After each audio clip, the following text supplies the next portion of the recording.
Second half, he's pretty good. Extremely tough. I think everybody locked in. I mean, the way they run their offense is just it's tough to kind of adjust to in the beginning, and you just have to have the discipline to really work through it. I think your back line or your defense has to be the communicator throughout the game, and I think we did a better job of that in the second half as far as just communicating, taking the initiative to stop the ball individually because they do a great job of penetrating and getting in the paint, either getting that lob or finding their three-point shooters, which, I think they had 10 threes in the first half, and we still were in the game. So there's some positive in that, but at the same time, if we wanted to win the game, we had to kind of slow it down.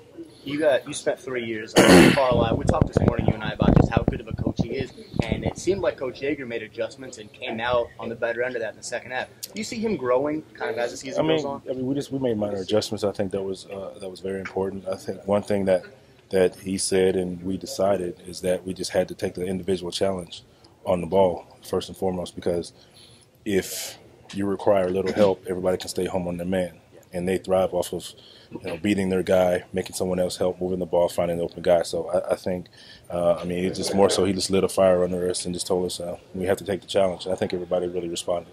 How do you react when you see Tayshaun rise up and dunk like that? I mean, we old guys, our dunks are few and far between together. So I really appreciated it myself. I felt like that was me just as well. It was great to see. But I think the reaction, we were all surprised because you didn't expect it. Yeah. He didn't have that power step for the He just unfolded that long arm and hammer time. It was awesome. It was pretty cool.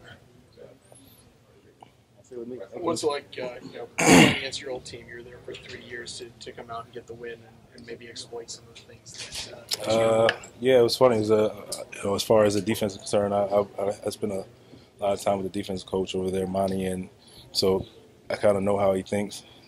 And every time he was trying to call defensive schemes against us, I kind of knew where he was going, so it kind of helped to really just share some insight to the coaching staff and vice versa on their offensive plays. But it's one thing knowing what they're going to run, and you can prepare for it. You have to stop it, and that's one thing we didn't do is stop the ball early, which really left us vulnerable behind the three-point line. How much do you think it helped to share some of your knowledge? Like I said, that's what I said. It helps. It helps just knowing it, but like I said, you still have to stop the ball.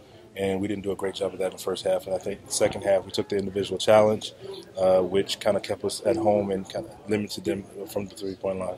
Gordon said you guys were more apt to take your chances, banging it inside versus trying to sustain, keep hitting the threes like they did. Do you think that really bodes better for the Grizzlies and the way you guys play? Well, that's how we play. So, we can't try to mimic any other team, stick to who we are. And I think we were able to take advantage of that because once those guys really got going and got in a rhythm in the post, it opened everything else up. But they were so dominant in the second half. It's just getting offensive rebounds or just us putting the ball in the post and letting them work. And it was great for us and made the game a lot easier for us in the second half. Mm-hmm.